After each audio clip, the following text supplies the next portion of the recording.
வார்த்தையோடு ஒரு நிமிடம். இன்றைய வார்த்தை 1 சாமுவேல் 14:6. ஒருவேளை கர்த்தர் நமக்காக ஒரு காரியம் செய்வார். அநேக பேரை கொண்டாகிலும் கொஞ்ச பேரை கொண்டாகிலும் ரட்சிக்க கர்த்தருக்கு தடை இல்லை என்றார்.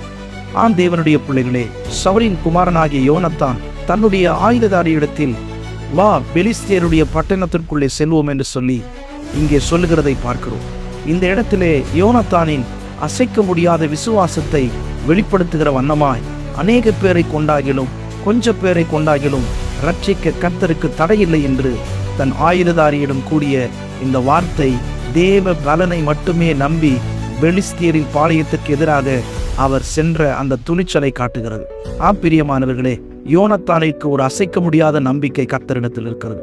அதே போல உங்களுடைய வாழ்க்கையிலும் தேவன் மீது ஒரு அசைக்க முடியாத நம்பிக்கை இருக்கும் பொழுது நிச்சயமாய் கொஞ்சமாயிருந்தாலும் அநேகமாயிருந்தாலும் அவருக்கு அற்புதம் செய்ய தடையில்லை என்பதை நாம் உணர வேண்டும். நிச்சயமாய் கர்த்தர் அற்புதம் செய்வார்.